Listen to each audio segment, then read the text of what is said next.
Hey guys, I'm going to share a little note on the book Why Meditate, a couple of big ideas from that. But before I get there, I really want you to consider how the practice of meditation and mindfulness translates into your ability to follow a nutrition plan, to follow a workout program, to follow a sleep schedule, to follow wise digital screen time usage, all that stuff.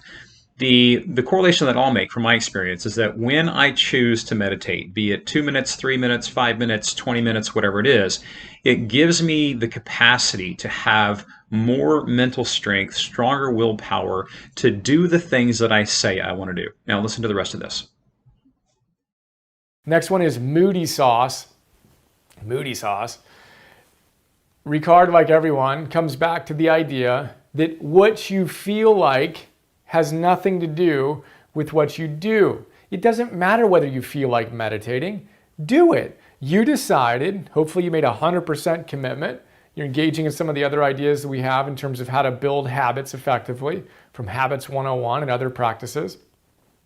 And then how you feel is not what determines what you do. And the irony is, the Maharishi taught us that you should never judge your meditation.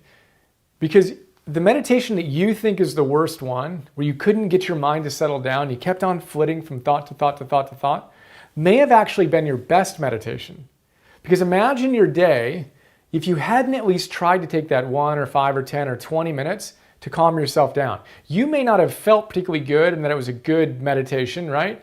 But that might have been the difference between you having an okay day or a horrible day simply by letting some of this bubble up and be addressed in your meditation. So don't judge your meditation and don't decide what you're going to do based on how you feel. We come back to this theme again and again and again because it's huge. If you want to develop your character, you need to remove your feelings as the determinant variable in what you do. We talked about this with Eric Greitens' resilience, right? What do we have? We had identity, and then we had actions, and then we had feelings.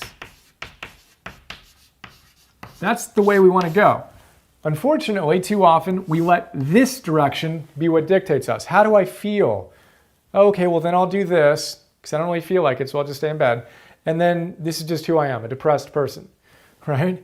What we want to do is start with the identity. Who are you committed to being? Are you really committed to this ultimate reason of being as vibrantly alive a human being as you can be for yourself, for your family, for your community, for the world? Okay, what does that version of you look like? The best version of you. Then what does that version of you do? And then how does that version of you feel? Not the other way around. It's a huge idea.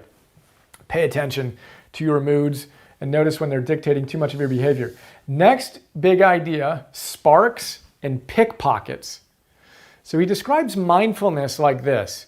As we practice meditation and we cultivate our mindfulness, which is really our ability to see what's happening, we can observe how we're showing up in the world. If you're not mindful, you're just a big bundle of stimulus response. You're just going through the world reacting to everything.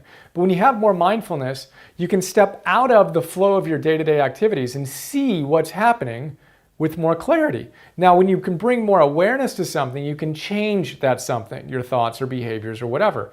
He says, think of it like this. Imagine if you're walking in a crowd and you know that this one individual is a pickpocket. Now, if you know that that individual is a pickpocket, you're going to pay a little bit of attention, right? And make sure that your whatever wallet or whatever you have, a purse, is secure, right? You're aware, you're mindful that this particular person offers a little threat to your well-being. Okay, that mindfulness is helpful. And it's the same thing with our emotions. When we notice that we have this little pickpocket in our mind, this little voice in our head that can sometimes rob us of joy and pleasure, we can notice that. We can keep attention on the little percolations. The little sparks is another way he describes it. So too often when we're not mindful, we allow our anger or frustration or whatever to flare up into a wildfire. And he tells us through meditation, we can notice the sparks. We can notice the little sparks that are arising and put those out before they become massive wildfires that burn up our lives. Huge idea. Mindfulness, pickpockets, sparks. That's our fourth big idea.